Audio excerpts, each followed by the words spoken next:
അദ്ദേഹം മദീനയിലെത്തിയതിനു ശേഷം Saad bin റബീഅ റളിയല്ലാഹു അൻഹു, മദീനയിലേക്ക് ഹിജ്റ ചെയ്ത എല്ലാ അൻസാറുകളായ മുഹാജിറുകളായ സഹാബാക്കൾക്കും അവിടെ മദീനയിലുള്ള ഓരോ സഹാബാക്കളെ നബി സല്ലല്ലാഹു അലൈഹി വസല്ലം കൂട്ടുകാരാക്കി കൊടുത്തിരുന്നു. ഓരോ മുഹാജിർ, മക്കയിൽ നിന്ന് പോയ എല്ലാ മുഹാജിറുകളായ സഹാബാക്കൾക്കും മദീനയിൽ ഒരാളെ കൂട്ടുകാരനായി നബി സല്ലല്ലാഹു അലൈഹി വസല്ലം തങ്ങൾ നിശ്ചയിച്ചു കൊടുത്തിരുന്നു. മുആഖാത്ത് എന്നാണ് അതിന് പറയുന്നത്.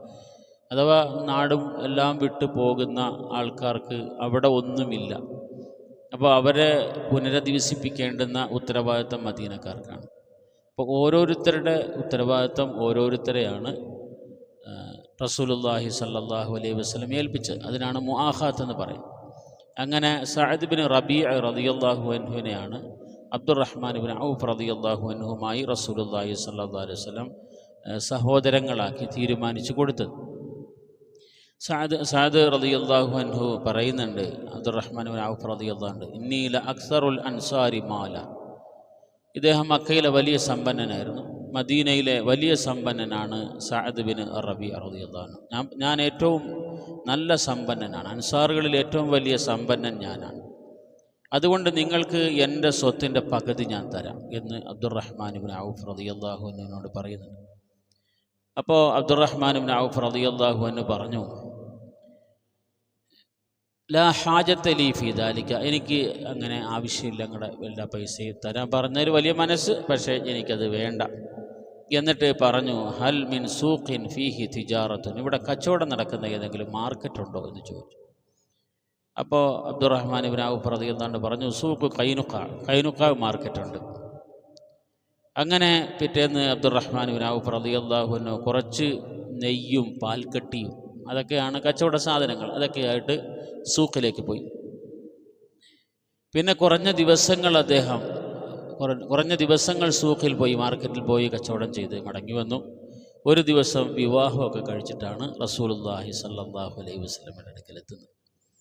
വിവാഹം കഴിക്കുമ്പോൾ പുതിയാപ്പിള ഉപയോഗിക്കുന്ന ചില പ്രത്യേകമായ സുഗന്ധങ്ങളുണ്ട്. അത് അബ്ദുറഹ്മാൻ ബിൻ ഔഫ് റളിയല്ലാഹു അൻഹു ഉപയോഗിച്ച് കണ്ടപ്പോൾ നബി സല്ലല്ലാഹു അലൈഹി വസല്ലം ചോദിച്ചു, ഹൽ തസവ്വജ്ത, നീ വിവാഹം കഴിച്ചോ? അപ്പോൾ പറഞ്ഞു, ഞാൻ വിവാഹം കഴിച്ചു. അപ്പോൾ കുറഞ്ഞ സമയം കൊണ്ട് വലിയൊരു സാമ്പത്തിക സ്ഥിതി ഉണ്ടായി. വിവാഹമൊക്കെ കഴിച്ച് നബി സല്ലല്ലാഹു അലൈഹി വസല്ലമയുടെ അടുക്കലെത്തുക. അപ്പോൾ നബി സല്ലല്ലാഹു അലൈഹി വസല്ലം തങ്ങൾ പറഞ്ഞു, ഔലിം വലോ ബിഷാത്തിൻ, ഒരു ആടെങ്കിലും നീ അറുത്തിട്ട് വലീമ കൊടുക്കണം. എത്രയാണ് നീ മഹർ കൊടുത്തോ എന്ന് ചോദിച്ചു. അപ്പോൾ മഹർ കൊടുത്തതിൻ്റെ അളവും പറഞ്ഞു, സ്വർണം ഇത്ര അളവിൽ സ്വർണം മഹർ കൊടുത്തു. നബി സല്ലല്ലാഹു അലൈഹി വസല്ലം പറഞ്ഞു, ഒരു ആടെങ്കിലും അറുത്തിട്ട് നീ അതിൻ്റെ വിവാഹ സൽക്കാരവും നടത്തണം എന്ന് റസൂലുള്ളാഹി. അപ്പോൾ ചുരുങ്ങിയ ദിവസം കൊണ്ട് സാമ്പത്തികമായ സ്ഥിതിയിലെത്തി. അബ്ദുറഹ്മാൻ ഔഫ് റളിയല്ലാഹു അൻഹു പറയുന്നുണ്ട്, ഞാൻ എവിടെ തൊട്ടാലും പൈസ എനിക്ക് കിട്ടുമായിരുന്നു. എനിക്ക് പൈസ കിട്ടാനുള്ള മാർഗങ്ങൾ പെട്ടെന്ന് തുറക്കപ്പെടുമായിരുന്നു എന്ന് സ്വന്തം അനുഭവം തന്നെ അദ്ദേഹം പറയുന്നുണ്ട്. അദ്ദേഹത്തിൻ്റെ സാമ്പത്തിക സ്ഥിതി എന്തായിരുന്നു എന്നൊക്കെ നമ്മൾ കേൾക്കുമ്പോൾ ഒരു പക്ഷേ അത്ഭുതം തോന്നാം. ഇന്നത്തെ വലിയ സമ്പന്നരെക്കാൾ വലിയ സാമ്പത്തിക സ്ഥിതി ഉണ്ടായിരുന്നു എന്നാണ് നമുക്ക് മനസ്സിലാക്കാൻ കഴിയുന്നത്. ഒരിക്കൽ അബ്ദുല്ലാഹിബ്നു അബ്ബാസ് റളിയല്ലാഹു അൻഹുവും ഉമർ റളിയല്ലാഹു അൻഹുവും തമ്മിൽ ചില വർത്തമാനത്തിൽ ഇങ്ങനെ നിൽക്കുകയാണ്. അപ്പോൾ അബ്ദുറഹ്മാൻ ബിൻ ഔഫ് റളിയല്ലാഹു അൻഹു അവിടെ എത്തി. എന്താണ് രണ്ടാളും കൂടെ വർത്തമാനം പറയുന്നതെന്ന് ചോദിച്ചപ്പോൾ, നമസ്കാരം മറന്നുപോയാൽ, നമസ്കാരത്തിൽ ഒരു റക്അത്താണോ 2 റക്അത്താണോ നിസ്കരിച്ചെന്ന് സംശയം തോന്നിയാൽ എന്താ ചെയ്യേണ്ടതെന്ന് റസൂൽ സല്ലല്ലാഹു അലൈഹി വസല്ലം എന്തെങ്കിലും ആ വിഷയത്തിൽ പറഞ്ഞിട്ടുണ്ടോ എന്ന ഒരു ഇൽമിയായ ചർച്ചയിലാണ് ഞങ്ങളുള്ളത് എന്ന് പറഞ്ഞപ്പോൾ അബ്ദുറഹ്മാൻ ബിൻ ഔഫ് റളിയല്ലാഹു അൻഹു പറഞ്ഞു, ഞാൻ ആ വിഷയത്തിൽ നബി സല്ലല്ലാഹു അലൈഹി വസല്ലമയുടെ ഹദീസ് കേട്ടിട്ടുണ്ട്. ഇദാ ശക്ക അഹദുക്കും ഫി സ്വലാത്തിഹി ഫലം യദ്രി വാഹിദത്തുൻ അം സല്ല ഇസ്നൈനി, ഒരാൾക്ക് നമസ്കാരത്തിൽ സംശയം ഉണ്ടായി, 1 റക്അത്താണോ 2 റക്അത്താണോ നിസ്കരിച്ചെന്ന് സംശയം വന്നാൽ അയാൾ ഫൽ യജ്അൽഹ വാഹിദത്തൻ, 1 റക്അത്ത് എന്നുള്ള കണക്കനുസരിച്ച് അയാൾ നമസ്കാരം തുടരുകയാണ് വേണ്ടത്. ഇനി 2ആണോ 3ആണോ നിസ്കരിച്ചെന്ന് സംശയം വന്നാൽ 2 റക്അത്ത് എന്നുള്ള കണക്കിൽ അദ്ദേഹം നമസ്കാരം പൂർത്തീകരിക്കുകയാണ് വേണ്ടത് എന്ന് ആ വിഷയത്തിൽ റസൂലുള്ളാഹി സ്വല്ലല്ലാഹു അലൈഹി വസല്ലമയുടെ ഹദീസും പറഞ്ഞു കേൾപ്പിച്ചു കൊടുത്തു. ചുരുക്കത്തിൽ പൈസയുടെ കാര്യത്തിൽ മാത്രമല്ല, അറിവിൻ്റെ കാര്യത്തിലും അദ്ദേഹം അതിൻ്റേതായ പ്രാധാന്യം കൊടുക്കുകയും അത് പഠിക്കുകയും അറിയേണ്ട കാര്യങ്ങൾ അറിയുകയും സമ്പത്തുണ്ടാക്കേണ്ടിടത്ത് അതും ഉണ്ടാക്കി എല്ലാ നിലയിലും ഒരു വ്യക്തിത്വം അദ്ദേഹം സ്ഥാപിച്ചിരുന്നു എന്ന് മഹാനായ സഹാബിയുടെ ചരിത്രത്തിൽ മനസ്സിലാക്കാം. ബദർ, ഉഹദ് തുടങ്ങി എല്ലാ യുദ്ധങ്ങളിലും പങ്കെടുത്തിട്ടുണ്ട്. നബി സല്ലല്ലാഹു അലൈഹി വസല്ലമ തങ്ങൾ പങ്കെടുത്ത ഒരു യുദ്ധത്തിലും അദ്ദേഹം പങ്കെടുക്കാതിരുന്നിട്ടില്ല. എന്ന് മാത്രമല്ല, ഇന്നലെ മിനിങ്ങാന്നൊക്കെ നമ്മൾ പറഞ്ഞതുപോലെ ഉഹദ് യുദ്ധത്തിൻ്റെ സന്ദർഭത്തിൽ നബി സല്ലല്ലാഹു അലൈഹി വസല്ലമ തങ്ങളോടൊപ്പം അടിയുറച്ചു നിന്ന കുറച്ച് സഹാബാക്കളുടെ കാര്യം നമ്മൾ പറഞ്ഞു. അതിൽ ഒരാളാണ് മഹാനായ അബ്ദുറഹ്മാൻ ഇബ്നു ഔഫ് റളിയല്ലാഹു തആല അൻഹു. അദ്ദേഹത്തിൻ്റെ പല്ല് ഉഹദ് യുദ്ധത്തിൽ പറഞ്ഞു പോയിട്ടുണ്ട്. അങ്ങനെ 20ഓളം മുറിവുകൾ അദ്ദേഹത്തിൻ്റെ ശരീരത്തിലുണ്ടായിരുന്നു. ചില മുറിവുകളേറ്റത് കാലിലാണ്. അങ്ങനെ അദ്ദേഹം പിൽക്കാലത്ത് മുടന്തനായിരുന്നു. ചെറിയ ഒരു മുടന്ത് അദ്ദേഹത്തിൻ്റെ നടത്തത്തിലുണ്ടായിരുന്നു.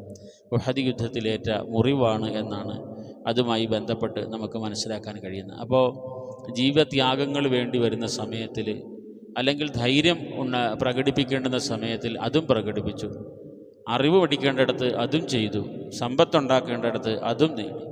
എല്ലാം നേടിയ ഒരു ഉയർന്ന വ്യക്തിത്വമായിരുന്നു മഹാനായ അബ്ദുറഹ്മാൻ ഇബ്നു ഔഫ് റളിയല്ലാഹു അൻഹു. അദ്ദേഹം ചെയ്തിട്ടുള്ള സദഖകളെ സംബന്ധിച്ചൊക്കെ പറഞ്ഞാൽ ഒരുപക്ഷെ നമുക്ക് വിശ്വാസം വരുമോ എന്നറിയില്ല. അത്ര വലിയ മുതലുകളാണ് അദ്ദേഹം സദഖ ചെയ്തിട്ടുള്ളത്. മരണത്തിൻ്റെ സമയത്ത് അദ്ദേഹം വസിയത്ത് ചെയ്തിരുന്നു, ബദറിൽ പങ്കെടുത്തവർക്കെല്ലാം എൻ്റെ വകയായിട്ട് ഒരു തുക നൽകണമെന്ന്. അങ്ങനെ ഉസ്മാൻ ഇബ്നു അഫ്ഫാൻ റളിയല്ലാഹു അൻഹു അടക്കമുള്ളവർക്ക് ഉസ്മാൻ ഇബ്നു അഫ്ഫാൻ റളിയല്ലാഹു അൻഹു വലിയ സമ്പന്നനാണ്. അവർ അടക്കമുള്ളവർക്ക് അദ്ദേഹം വലിയ തുക, 100ഓളം സഹാബാക്കൾ ബദറിൽ പങ്കെടുത്തവരുണ്ടായിരുന്നു. അവർക്കെല്ലാവർക്കും വലിയ വലിയ തുകകൾ വസിയത്ത് ചെയ്തിട്ടാണ് അദ്ദേഹം ഈ ലോകത്ത് നിന്ന് യാത്രയായത്. ഉസ്മാൻ ഇബ്നു അഫ്ഫാൻ റളിയല്ലാഹു അൻഹുമായി ഒരു വലിയ സാമ്പത്തിക ഇടപാട് നടത്തി. ആ സാമ്പത്തിക ഇടപാടിന് ശേഷം ഉസ്മാൻ റളിയല്ലാഹു അൻഹുവിൻ്റെ കയ്യിൽ നിന്നും കിട്ടിയ വലിയ തുകയുമായിട്ട് ആയിഷ റളിയല്ലാഹു അൻഹയുടെ അടുക്കൽ പോകുന്നുണ്ട്. ആയിഷ റളിയല്ലാഹു അൻഹയുടെ അടുക്കൽ ചെന്നിട്ട് പറഞ്ഞു, ആയിഷ റളിയല്ലാഹു അൻഹയുടെ അടുക്കലേക്ക് ഒരു വലിയ തുക കൊടുത്തയക്കുകയാണ്. അപ്പോൾ ആയിഷ റളിയല്ലാഹു അൻഹ ചോദിച്ചു, ഇതാരാണ് ഇത്ര വലിയ തുക കൊടുത്തയച്ചതെന്ന്.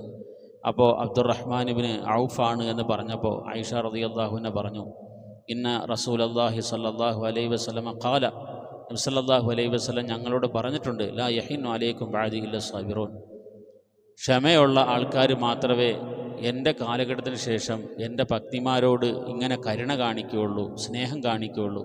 അതുകൊണ്ട് അബ്ദുറഹ്മാൻ ഇബ്നു ഔഫ് അങ്ങനെ റസൂലുള്ളാഹി സ്വല്ലല്ലാഹു അലൈഹി വസല്ലമ തങ്ങൾ പറഞ്ഞ ആ മഹത്തായ ഗുണമുള്ള വ്യക്തിയാണ് എന്ന് ആയിഷ റളിയല്ലാഹു തആല അൻഹ പറയുകയുണ്ടായി. നബി സല്ലല്ലാഹു അലൈഹി വസല്ലമ തങ്ങളുടെ ഭാര്യമാർക്കെല്ലാവർക്കും, അസ്വാജുകൾക്കെല്ലാവർക്കും വേണ്ടി 4 ലക്ഷം ദീനാറ് മഹാനായ അബ്ദുറഹ്മാൻ ഇബ്നു ഔഫ് റളിയല്ലാഹു അൻഹു, 4 ലക്ഷം ദീനാർ. ദീനാർ എന്ന് പറഞ്ഞാൽ സ്വർണ്ണ നാണയമാണ്. ഒരു ദീനാർ ഏകദേശം 4 ഗ്രാം വരുമെന്നാണ് കാണുന്നത്. അത്ര വലിയ ഒരു തുക വരുന്ന ഒരു തോട്ടം നബി സല്ലല്ലാഹു അലൈഹി വസല്ലമ തങ്ങളുടെ ഭാര്യമാർക്കെല്ലാം കൂടെ അദ്ദേഹം വാങ്ങിക്കൊടുക്കുകയുണ്ടായി. ജീവിതത്തിൽ കടന്നുപോയ വഴികളെ സംബന്ധിച്ച് അദ്ദേഹം പലപ്പോഴും ആലോചിക്കുന്നുണ്ട്. ഒരിക്കൽ നല്ല ആഹാരം, നോമ്പ് പിടിച്ച ആ ദിവസം വൈകുന്നേരം അദ്ദേഹത്തിന് നല്ല ആഹാരം കൊണ്ടുവന്ന് വയ്ക്കുകയാണ്. ആഹാരം കണ്ടപ്പോൾ അദ്ദേഹം വളരെയേറെ ദുഃഖിതനായി. അദ്ദേഹം തല താഴ്ത്തി ഇരിക്കുകയാണ്. അപ്പോൾ കൂടെയുള്ളവർ ചോദിച്ചു, എന്താണ് ഇങ്ങനെ നിങ്ങൾ പ്രയാസപ്പെട്ടിരിക്കുന്നത്, ദുഃഖിതനായിട്ടിരിക്കുന്നത്? അപ്പോൾ അദ്ദേഹം പറയുകയാണ്, മുസ്അബ് ഇബ്നു ഉമൈർ റളിയല്ലാഹു അൻഹു വലിയ സമ്പന്നനായിരുന്നു. നമ്മളൊരിക്കൽ മുസ്അബ് റളിയല്ലാഹു അൻഹു ചരിത്രത്തോടെ പറഞ്ഞിട്ടുണ്ട്. വലിയ സമ്പന്നനായിരുന്നു. അദ്ദേഹം ഉപയോഗിച്ചതുപോലെ സുഗന്ധദ്രവ്യങ്ങൾ ഉപയോഗിച്ചൊരു മക്കയിൽ ഒരാളുമില്ല. വലിയ പൈസക്കാരുടെ ആയിരുന്നു വാപ്പയും ഉമ്മയും എല്ലാം. ഏറ്റവും കൂടിയ വസ്തുക്കൾ മാത്രമാണ് മുസ്അബ് റളിയല്ലാഹു അൻഹുവിന് വാങ്ങിക്കൊടുത്തത്. പക്ഷേ ഇസ്ലാം സ്വീകരിച്ചതോടുകൂടി എല്ലാ സമ്പത്തും നഷ്ടപ്പെട്ട് ദരിദ്രനായിപ്പോയി മുസ്അബ് റളിയല്ലാഹു അൻഹു. അതൊക്കെ നമ്മൾ പറഞ്ഞിരുന്നു. ആ സംഭവമൊക്കെ ഓർത്തിട്ട് മഹാനായ അബ്ദുറഹ്മാൻ ഇബ്നു ഔഫ് റളിയല്ലാഹു അൻഹു പറയാണ്, വലിയ പൈസക്കാരനായ മുസ്അബ് റളിയല്ലാഹു അൻഹു ഉഹദ് യുദ്ധത്തിൽ ഷഹീദായി. അദ്ദേഹത്തിൻ്റെ ജനാസ കബറടക്കാൻ ചെയ്യാൻ വേണ്ടിയിട്ട് ഞങ്ങൾ ശ്രമിക്കുമ്പോൾ ഒരു കഫൻ തുണി പോലും അദ്ദേഹത്തിനില്ലായിരുന്നു. അദ്ദേഹം വലിയ ത്യാഗം ചെയ്തു പോയി. പക്ഷേ അതിൻ്റെ ഒന്നും സൗഭാഗ്യങ്ങൾ അനുഭവിക്കാതെയാണ് പോയത്. എനിക്കൊക്കെ ഒരുപാട് സൗഭാഗ്യങ്ങൾ ഇപ്പോൾ എന്നെ തേടി വരികയാണ്. ഞാൻ ദീനിൻ്റെ മാർഗത്തിൽ ഒരു കാലഘട്ടത്തിൽ ചെയ്ത ത്യാഗങ്ങളുടെ എല്ലാം പ്രതിഫലം ദുനിയാവിൽ വെച്ച് തന്നെ കിട്ടുകയാണോ എന്ന് എനിക്ക് പേടിയാകുന്നു എന്ന് അദ്ദേഹം പറഞ്ഞു. വീണ്ടും അദ്ദേഹം പറഞ്ഞു, ഹംസ റളിയല്ലാഹു അൻഹു വഹുവ ഖൈറും മിന്നി, എന്നെക്കാളും വലിയ മഹാനായിരുന്നു ഹംസ റളിയല്ലാഹു അൻഹു. അദ്ദേഹവും ഉഹദ് യുദ്ധത്തിൽ ഷഹീദായി. അദ്ദേഹത്തിനും ഒരു കഫൻ തുണിയുടെ വക പോലും ഇല്ലാതെയാണ് ഈ ലോകത്ത് നിന്ന് യാത്രയായി പോയത്. അപ്പോൾ വലിയ വലിയ മഹത്തുക്കളൊക്കെ ജീവിതത്തിൻ്റെ പ്രയാസങ്ങളുടെ നടുവിൽ തന്നെ ഈ ലോകത്ത് നിന്ന് വിട്ടുപോയി.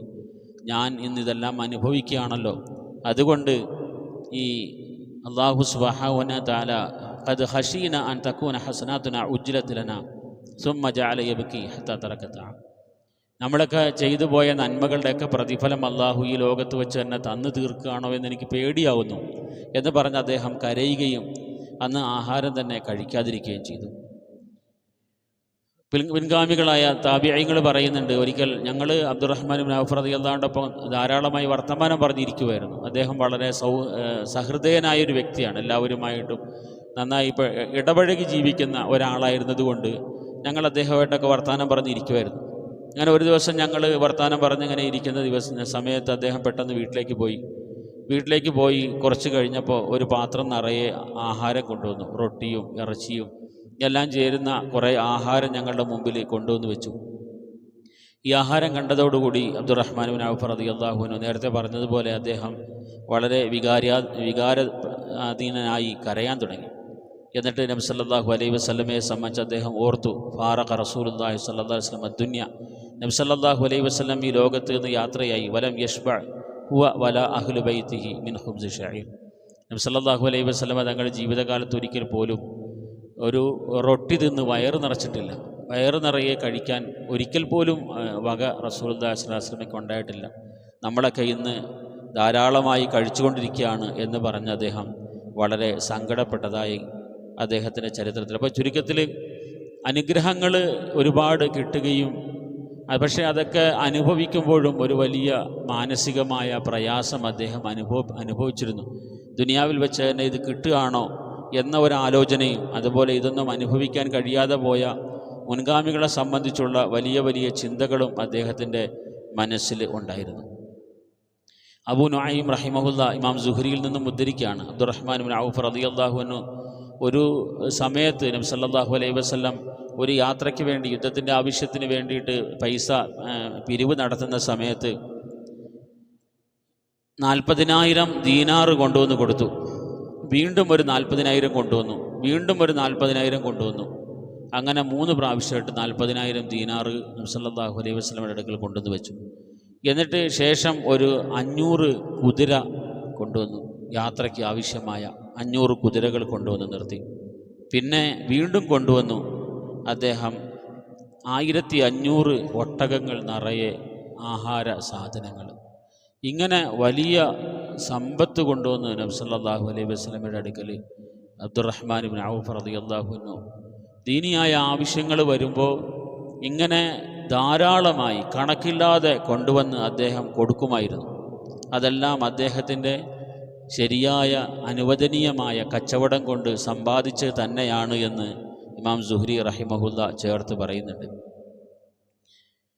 ഇമാം ഇബ്നു ജരീർ തബരി റഹിമഹുല്ല ഇമാം ഖത്താദയിൽ നിന്നും ഉദ്ധരിക്കുന്നു, അബ്ദുറഹ്മാൻ ഇബ്നു ഔഫ് റളിയല്ലാഹു അൻഹു ചെയ്ത ആ വലിയ സദഖയെ സംബന്ധിച്ച് 4000-ഉം പിന്നെ വീണ്ടും 4000-ഉം വീണ്ടും 4000-ഉം ഇങ്ങനെ കൊണ്ടുവന്ന സമയത്ത് മുനാഫിഖുകളിൽ കുറച്ച് ആൾക്കാർ ഇങ്ങനെ പറഞ്ഞു. മുനാഫിഖുകൾ ആക്ഷേപപൂർവ്വം പറഞ്ഞു, അബ്ദുറഹ്മാൻ ഇബ്നു ഔഫ് റളിയല്ലാഹു അൻഹു പരിഹസിച്ചുകൊണ്ട്, ഇത് ജനങ്ങളെ കാണിക്കാൻ വേണ്ടി ചെയ്യുന്ന സദഖയാണ്, അല്ലെങ്കിൽ ഇങ്ങനെ പിന്നെയും കൊണ്ടുവരേണ്ട കാര്യമില്ലല്ലോ എന്നുള്ള ഒരു രീതിയിൽ സംസാരിച്ചപ്പോൾ നബി സല്ലല്ലാഹു അലൈഹി വസല്ലമ തങ്ങൾക്ക് ഈ ഒരു ആയത്തിറങ്ങി, അല്ലദീന യൽമിസൂനൽ മുതവ്വിഈന മിനൽ മുഅ്മിനീന ഫി സദഖാത്ത്. യഥാർത്ഥ വിശ്വാസികളായ മുഅ്മിനീങ്ങൾ അള്ളാഹുവിൻ്റെ മാർഗത്തിൽ സമ്പത്ത് സദഖ ചെയ്യുന്ന സമയത്ത് അത് നോക്കി പരിഹസിക്കുന്നവരും കൂട്ടത്തിലുണ്ട് എന്ന അർത്ഥത്തിലുള്ള ആയത്ത് ആ സമയത്താണ് അവതരിക്കുന്നത്. അബ്ദുറഹ്മാൻ ഇബ്നു ഔഫ് റളിയല്ലാഹു അൻഹു ഏകദേശം 30,000 വീടുകളിൽ താമസിച്ചിരുന്ന അടിമകളെ ഒന്നായി മോചിപ്പിച്ചു എന്ന് അദ്ദേഹത്തിൻ്റെ ചരിത്രത്തിൽ കാണുന്നു. 30,000 വീടുകൾ, ആ വീടുകളിലൊക്കെ അടിമകളാണ് താമസിച്ചിരുന്നത്. അപ്പോൾ ഒരു ഏരിയയിൽ തന്നെ താമസിച്ചിരുന്ന മനുഷ്യരെ ഒന്നായി മഹാനായ അബ്ദുറഹ്മാൻ ഇബ്നു ഔഫ് റളിയല്ലാഹു അൻഹു വീടുകൾ നൽകി അവരെ മാറ്റിപ്പാർപ്പിച്ച് ആ നിലയിൽ എന്തൊക്കെയാണോ ചെയ്യാൻ കഴിയുന്നത് അതെല്ലാം ഇതൊക്കെ ഓരോരോ സഹാബാക്കളും താബിഈങ്ങളും അബ്ദുറഹ്മാൻ ഇബ്നു ഔഫ് റളിയല്ലാഹു അൻഹുവിൻ്റെ ജീവിതത്തിൽ നിന്ന് ഉദ്ധരിക്കുന്നതാണ്. ഈ 30,000 വീടുകളിലായിട്ട് താമസിച്ചിരുന്ന അടിമകൾക്കെല്ലാം അവരെല്ലാവരെയും അടിമത്തത്തിൽ നിന്നും മോചിതനാക്കി അതിനാവശ്യമായ സമ്പത്തെല്ലാം അദ്ദേഹം തന്നെ ചെലവാക്കി അവരെല്ലാം അടിമത്തിൽ നിന്നും മോചിപ്പിച്ചു. ആ നിലയിൽ വലിയ വലിയ സംഭാവനകളാണ് അദ്ദേഹം സദഖ ചെയ്തിട്ടുള്ളത്. അദ്ദേഹത്തിൻ്റെ സ്വന്തമായ സമ്പത്തിനെ സംബന്ധിച്ചൊക്കെ വരുന്നുണ്ട്, എത്ര വലിയ മുതലായിരുന്നു എന്നുള്ളത്. അതൊന്നും നമുക്കിന്ന് കണക്കാക്കാൻ കഴിയുന്നതിനേക്കാൾ ഏറെയുണ്ട്. അദ്ദേഹം ബാക്കിയാക്കി പോയ സ്വർണ്ണമൊക്കെ വലിയ ആമർ കൊണ്ട് അടിച്ചാണ് പൊട്ടിച്ചതെന്നാണ്. കാരണം സാധാരണ നിലയിൽ ഇത് പൊട്ടിക്കാൻ കഴിയുമായിരുന്നില്ല. സ്വർണത്തിൻ്റെ വലിയ വലിയ കട്ടികളുണ്ടായിരുന്നു, അതൊക്കെ വലിയ ഉപകരണങ്ങൾ കൊണ്ട് അടിച്ചാണ് പൊട്ടിച്ചത്. അത് പൊട്ടിച്ച ആൾക്കാരുടെ കയ്യിലെല്ലാം ഈ പൊള്ളലുണ്ടാവുമല്ലോ കുറേ സാധനം ഉപയോഗിച്ച് കഴിയുമ്പോൾ, ആ രീതിയിലുള്ള അടയാളങ്ങൾ ഇത് പൊട്ടിച്ച ആൾക്കാരുടെ എല്ലാം കയ്യിൽ വന്നു. ആ നിലയിലുള്ള വലിയ സമ്പത്താണ് അബ്ദുറഹ്മാൻ ഇബ്നു ഔഫ് റളിയല്ലാഹു അൻഹു. ഇതെല്ലാം പൂഴ്ത്തി വെച്ചിട്ടുണ്ടായ പൈസയല്ല. അതാണ് നമ്മൾ പ്രത്യേകമായി മനസ്സിലാക്കാനുള്ള കാര്യം. സാധാരണഗതിയിൽ കുറേ പൈസ ഉണ്ടെന്ന് പറയുമ്പോൾ, വലിയ സമ്പത്തുണ്ടെന്ന് പറയുമ്പോൾ അതെല്ലാം എവിടെയെങ്കിലും സൂക്ഷിച്ചു വെച്ചാണെന്ന് വിചാരിക്കും. പക്ഷെ അങ്ങനെയല്ല. കിട്ടിയതെല്ലാം 40,000-വും 50,000-വും ഇങ്ങനെ കൊടുത്ത് ആ സമ്പത്ത് വീണ്ടും വീണ്ടും വർദ്ധിച്ചുണ്ടായതാണ്. എന്ന് മാത്രമല്ല, ഇമാം ബുഖാരി റഹിമഹുല്ലാഹ് ഉദ്ധരിക്കുന്ന ഒരു ഹദീസിൽ കാണാം, മഹാനായ ഉമറുൽ ഫാറൂഖ് റളിയല്ലാഹു അൻഹു പൊതുവായ മേച്ചിൽ സ്ഥലങ്ങളെ സംബന്ധിച്ച് പറയുന്നുണ്ട്. ആ മേച്ചിൽ സ്ഥലം എൻ്റെ ഉത്തരവാദിത്വം ഉണ്ടായിരുന്ന ഹുനൈ എന്ന് പറയുന്ന ഒരു സഹാബിയാണ്. ഉമർ റളിയല്ലാഹു അൻഹു ഹുനൈനോട് വിളിച്ചിട്ട് പറയുന്നുണ്ട്, ഹുനൈയെ, ഇത് ബൈത്തുൽ മാലിൻ്റെ മൃഗങ്ങളെ മേയ്ക്കാനുള്ള മേച്ചിൽ സ്ഥലമാണിത്. ഇത് ബൈത്തുൽ മാലിൻ്റെ മൃഗങ്ങളെ മാത്രം മേയ്ച്ചാൽ മതി ഇവിടെ. ഇനി അതിൻ്റെ അപ്പുറത്തേക്ക് വേറെ പാവങ്ങൾ ആരെങ്കിലും 2, 3, 4 മൃഗങ്ങളുള്ളവർ കൊണ്ടുവന്നാൽ അവരും അവിടെ മേയ്ച്ചിട്ട് പോയിക്കോട്ടെ. പക്ഷെ ഒരു കാരണവശാലും ഉസ്മാൻ ഇബ്നു അഫ്ഫാൻ്റെയോ അബ്ദുറഹ്മാൻ ഇബ്നു ഔഫിൻ്റെയോ മൃഗങ്ങളെ ഈ മേച്ചിൽ സ്ഥലങ്ങൾ മേയാൻ നീ അനുവദിക്കാൻ പാടില്ല. കാരണം അത് ഒരുപാടുണ്ട്, അത് വന്നാൽ ഇതെല്ലാം തീർന്നു പോകും. അതിനും മാത്രം അത് കിടക്കുകയാണ്. എന്ന് മാത്രമല്ല, രണ്ടാമതൊരു കാരണം കൂടെ ഉമർ റളിയല്ലാഹു അൻഹു പറയുന്നത്, അബ്ദുറഹ്മാൻ ഇബ്നു ഔഫിനോ ഉസ്മാൻ ഇബ്നു അഫ്ഫാനോ മൃഗങ്ങൾക്ക് തിന്നാനൊന്നും കിട്ടിയില്ല, അതിനെന്തെങ്കിലും സംഭവിച്ചു പോയാൽ അവരുടെ കയ്യിൽ സ്വർണവും വെള്ളിയൊക്കെ ഇഷ്ടം പോലെ ഇരിപ്പുണ്ട്, അതുകൊണ്ട് അവർ ജീവിച്ചോളും. പക്ഷേ ഈ പാവങ്ങളുണ്ടല്ലോ, 2 കന്നുകാലി കൊണ്ട് ജീവിക്കുന്ന ആൾക്കാർ, അവരുടെയൊക്കെ മൃഗങ്ങൾ ചത്തുപോയി കഴിഞ്ഞാൽ അവരെല്ലാം കൂടെ എൻ്റെ അടുക്കൽ വരും, മൃഗം ചത്തുപോയി, അതുകൊണ്ട് അതിനെന്തെങ്കിലും പരിഹാരം ഉണ്ടാക്കി തരണമെന്ന് പറഞ്ഞിട്ട്. അപ്പം ഞാൻ അതിന് പരിഹാരം ഉണ്ടാക്കി കൊടുക്കേണ്ടി വരും എന്ന് മഹാനായ ഉമർ റളിയല്ലാഹു അൻഹു പറയുന്നുണ്ട്. എന്ന് വെച്ചാൽ അത്രമേൽ ധാരാളം സമ്പത്ത് ഈ 2 പേരുടെ കയ്യിൽ ഉണ്ടായിരുന്നത് കൊണ്ട് പൊതുവായ മേച്ചിൽപ്പുറങ്ങളിൽ മേയ്ക്കാൻ പോലും അനുവദിച്ചിരുന്നില്ല ഉമർ റളിയല്ലാഹു അൻഹു എന്നാണ്. അദ്ദേഹത്തിൻ്റെ ഒരു നീതിയുടെയും അദ്ദേഹത്തിൻ്റെ ഒരു കാഴ്ചപ്പാടിൻ്റെയൊക്കെയാണ് ഉമർ റളിയല്ലാഹുവിൻ്റെ പ്രത്യേകമായ ഒരു കാഴ്ചപ്പാടാണത്. നേരത്തെ നമ്മൾ പറഞ്ഞതുപോലെ ഇമാം സുഹരി പറയുകയാണ്, ഔസ അബ്ദുറഹ്മാൻ ഇബ്നു ഔഫ് ബിമൻ ബഖിയ മിമ്മൻ ഷഹിദ ബദ്റൻ ലികുല്ലി റജുലിൻ 400 ദീനാർ. ബദറിൽ പങ്കെടുത്ത എല്ലാവർക്കും 4000 ദീനാർ വീതം കൊടുക്കാൻ വേണ്ടിയിട്ട് അബ്ദുറഹ്മാൻ ഇബ്നു ഔഫ് റളിയല്ലാഹു അൻഹു വസിയത്ത് ചെയ്തു. കാനു മിഅത്തൻ, 100ഓളം പേര് ബദറിൽ പങ്കെടുത്തവർ അബ്ദുറഹ്മാൻ ഔഫ് റളിയല്ലാഹു അൻഹു മരണപ്പെടുന്ന സമയത്ത് ബാക്കിയുണ്ട്. അപ്പം 100 പേർക്ക് ഓരോരുത്തർക്കും 4000 സ്വർണ്ണ നാണയം വെച്ചിട്ടാണ് അദ്ദേഹം വസിയത്ത് ചെയ്തത്. അപ്പോൾ വലിയ സമ്പന്നനായ ഉസ്മാൻ ഇബ്നു അഫ്ഫാൻ റളിയല്ലാഹു അൻഹു ബദറിൽ പങ്കെടുത്ത ആളാണ്. ഉസ്മാൻ ഇബ്നു അഫ്ഫാൻ റളിയല്ലാഹു അൻഹു ജീവിച്ചിരിക്കുന്നുണ്ട്. ഉസ്മാൻ ഇബ്നു അഫ്ഫാൻ റളിയല്ലാഹു അൻഹു ആ തുക വാങ്ങി അബ്ദുറഹ്മാൻ ഇബ്നു ഔഫ് റളിയല്ലാഹു അൻഹു കൊടുത്തത്. എന്നിട്ട് അദ്ദേഹം ഉസ്മാൻ ഇബ്നു അഫ്ഫാൻ റളിയല്ലാഹു അൻഹു അത് വാങ്ങിയിട്ട് അദ്ദേഹത്തിൻ്റെ കയ്യിലുള്ള കുറച്ച് കാശും കൂടെ കൂട്ടി ഔസാ ബി അൽഫി ഫർസിൻ ഫീ സബീലില്ലാഹ്, 1000 കുതിരകളെ വാങ്ങി ഉസ്മാൻ റളിയല്ലാഹു അൻഹു ഫീ സബീലില്ലാഹ് കൊടുത്തു. ഇതൊക്കെ നടന്ന സംഭവങ്ങളാണ് പറയുന്നത്. 1000 കുതിരകൾ, 4000 ദിർഹം ദീനാറ് ഒരു വഴിക്ക് കിട്ടിയപ്പോൾ കുറച്ചുകൂടെ കയ്യിൽ നിന്ന് കൂട്ടിയിട്ട് 1000 കുതിരകളെ വാങ്ങി. ഇങ്ങനെ സഹാബാക്കൾ മത്സരിച്ച് ദീനിന് വേണ്ടി വാരി കോരി ചെലവാക്കി, പൈസ കൊടുക്കേണ്ടടുത്ത് പൈസ, ശരീരം കൊടുക്കേണ്ടടുത്ത് ശരീരം, അധ്വാനം കൊടുക്കേണ്ടടുത്ത് അധ്വാനം, ഇങ്ങനെ എന്തെല്ലാമാണോ നമ്മുടെ കയ്യിലുള്ളത്, എന്തെല്ലാമാണോ കൊടുക്കാൻ കഴിയുക അതെല്ലാം കൊടുത്തു. അദ്ദേഹത്തിൻ്റെ അനന്തര സ്വത്തിനെ സംബന്ധിച്ച് പറയുന്നത് ഇങ്ങനെയാണ്, 4 ഭാര്യമാരുണ്ടായിരുന്നു. 4 ഭാര്യമാർക്കും കൂടെ 8-1 കിട്ടുക. 4 ഭാര്യമാർക്കും കൂടെ 8-1 കിട്ടുക. അപ്പോൾ ആകെയുള്ള സമ്പത്തിൻ്റെ 8-1 4 ഒരു ഭാര്യയ്ക്ക് കിട്ടുക. അങ്ങനെ ആകെയുള്ള സമ്പത്തിൻ്റെ 8-1 പിന്നെ ഒരു 4 ഒരാൾക്ക് കിട്ടുക. അങ്ങനെ ഒരു ഭാര്യയ്ക്ക് കിട്ടിയത് 80,000 ദീനാറായിരുന്നു. 80,000 സ്വർണ്ണ നാണയം. ഞാൻ നേരത്തെ പറഞ്ഞു ഒരു സ്വർണ്ണ നാണയം ഏകദേശം 4 ഗ്രാം കണക്ക് വരും. അപ്പോൾ 80,000 ഒന്ന് 4 കൊണ്ട് ഗുണിച്ചാൽ എത്ര ഗ്രാം സ്വർണ്ണം ഉണ്ടായിരുന്നു എന്ന് കണക്ക് കിട്ടും. അതിൻ്റെ പിന്നെ 4 ഇരട്ടി, പിന്നെ അതിൻ്റെ 8 ഇരട്ടിയാണ് അബ്ദുറഹ്മാൻ ഇബ്നു ഔഫ് റളിയല്ലാഹു അൻഹുവിൻ്റെ തരിക്കത്തായിട്ട് ഉണ്ടായിരുന്നത്. അത്ര ഒരുപാട് കൊടുക്കുന്നതിനനുസരിച്ച് അള്ളാഹു കൊടുത്തു. അതെല്ലാം ബാക്കിയാന്നനുസരിച്ച് വീണ്ടും കൊടുത്തു. മരണസമയത്ത് വലിയൊരു തുക വസിയത്ത് ചെയ്തു. ആ വസിയത്തും പൂർത്തീകരിച്ചതിന് ശേഷം ബാക്കിയായ തുകയുടെ കാര്യമാണ് നമ്മളിപ്പോൾ പറഞ്ഞത്. അബ്ദുറഹ്മാൻ ഇബ്നു ഔഫ് റളിയല്ലാഹുവിൻ്റെ ചരിത്രം പറയുമ്പോൾ പ്രധാനപ്പെട്ട ഒരു കാര്യം ഖിലാഫത്താണ്.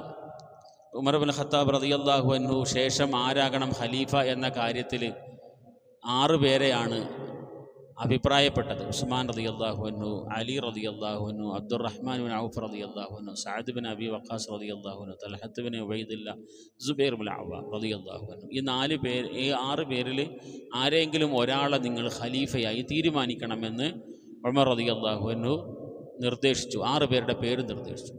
എന്നിട്ട് അതിൻ്റെ അമീറായിട്ട് അബ്ദുറഹ്മാൻ ഇബ്നു ഔഫ് റളിയല്ലാഹു അൻഹുവിനെയും നിശ്ചയിച്ചു. നിങ്ങളിൽ എന്തെങ്കിലും അഭിപ്രായ വ്യത്യാസം ഉണ്ടാകുകയാണെങ്കിൽ, ആര് ഖലീഫയാകണം എന്നുള്ള വിഷയത്തിൽ അഭിപ്രായ വ്യത്യാസം ഉണ്ടാകുകയാണെങ്കിൽ ആ വിഷയത്തിൽ തീരുമാനം എടുക്കേണ്ട ആൾ അബ്ദുറഹ്മാൻ ഇബ്നു ഔഫ് റളിയല്ലാഹു അൻഹു ആയിരിക്കും എന്നും നിശ്ചയിച്ചു. ഉമർ റളിയല്ലാഹു അൻഹുവിൻ്റെ ഷഹാദത്തിന് ശേഷം ആരാകണം അടുത്ത ഖലീഫ എന്നതിൻ്റെ ചർച്ച ഏകദേശം 3 ദിവസത്തോളം നീണ്ടു. ഈ 3 ദിവസം അബ്ദുറഹ്മാൻ ഇബ്നു ഔഫ് റളിയല്ലാഹു അൻഹു രാപകലില്ലാതെ ഓരോരോ സഹാബാക്കളുടെ വീടുകളിൽ ചെന്നു. അവരോട് അഭിപ്രായങ്ങൾ എടുത്തു. ഓരോരുത്തരോടും ചെന്ന അഭിപ്രായം, പ്രധാനപ്പെട്ട എല്ലാ സഹാബാക്കളുടെയും അടുക്കൽ ചെന്നിട്ട് അഭിപ്രായം ചോദിച്ചു.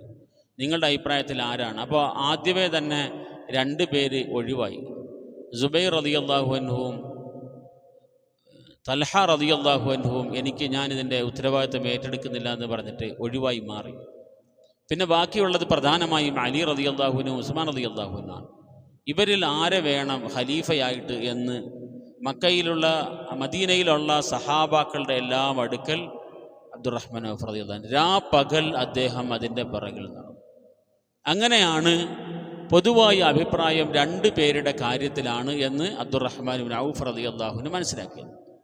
അത് ഉസ്മാൻ റളിയല്ലാഹു അൻഹുവും അലി റളിയല്ലാഹു അൻഹു. എന്നിട്ട് ഇവരിൽ ആരെ തിരഞ്ഞെടുക്കണം എന്നുള്ള കാര്യത്തിൽ വീണ്ടും ദീർഘമായ ആലോചനകൾ നടത്തി. അങ്ങനെയാണ് മഹാനായ ഉസ്മാൻ ഇബ്നു അഫ്ഫാൻ റളിയല്ലാഹു അൻഹുവിനെ ആദ്യമായി അബ്ദുറഹ്മാൻ ഇബ്നു ഔഫ് റളിയല്ലാഹു അൻഹു ഖലീഫയായിട്ട് ബൈഅത്ത് ചെയ്യുന്നതും ശേഷം ബാക്കിയുള്ളവരെല്ലാവരും കൂടെ ബൈഅത്ത് ചെയ്ത് ഒരു പ്രശ്നത്തെ വളരെ സുന്ദരമായി പരിഹരിക്കുകയും അതിന് വേണ്ടുന്ന സർവ്വത്യാഗം, ഇത്ര വലിയ പൈസക്കാരനാണെന്ന് ഓർക്കണം, ഇത്ര വലിയ പൈസക്കാരനാണ്, രാവകലില്ലാതെ ഒരു ദീനിയായ ഒരു ആവശ്യം വന്നപ്പോൾ അതിൻ്റെ പിറകെ നടന്ന് അതിന് വേണ്ടുന്ന പണികൾ ചെയ്യേണ്ടതെല്ലാം ചെയ്ത് ജനങ്ങളുടെ അഭിപ്രായങ്ങളെല്ലാം ശേഖരിച്ച് അവസാനം ഏറ്റവും ഉചിതം എന്ന് തോന്നി മഹാനായ ഉസ്മാൻ ഇബ്നു അഫ്ഫാൻ റളിയല്ലാഹു അൻഹുവിനെ ഖലീഫയായിട്ട് പ്രഖ്യാപിക്കുന്നത് വരെ വിശ്രമമില്ലാതെ പണിയെടുക്കുകയും ചെയ്ത ഒരു മഹാനായ സഹാബിയാണ് അബ്ദുറഹ്മാൻ ഇബ്നു ഔഫ് റളിയല്ലാഹു അൻഹു. മദീനയിലെത്തുമ്പോൾ ഒന്നുമില്ലാതെ എത്തി, ചെറിയൊരു കച്ചവടത്തിൽ തുടങ്ങി വലിയ സമ്പന്നനായി മാറി. അതിൻ്റെയൊക്കെ വലിയൊരു ശതമാനം ദീനിയായ ആവശ്യങ്ങൾക്ക് വേണ്ടി ചെലവഴിച്ച് ഈ ലോകത്ത് വെച്ച് തന്നെ അള്ളാഹുവിൻ്റെ റസൂൽ സല്ലല്ലാഹു അലൈഹി വസല്ലമ തങ്ങളുടെ നാവിൽ നിന്നും സ്വർഗത്തിലാണ് എന്ന വലിയ ഒരു സന്തോഷം കേട്ട് മരണപ്പെടാൻ ഭാഗ്യം ലഭിച്ച സഹാബിയാണ് അബ്ദുറഹ്മാൻ ഇബ്നു ഔഫ് റളിയല്ലാഹു തആല.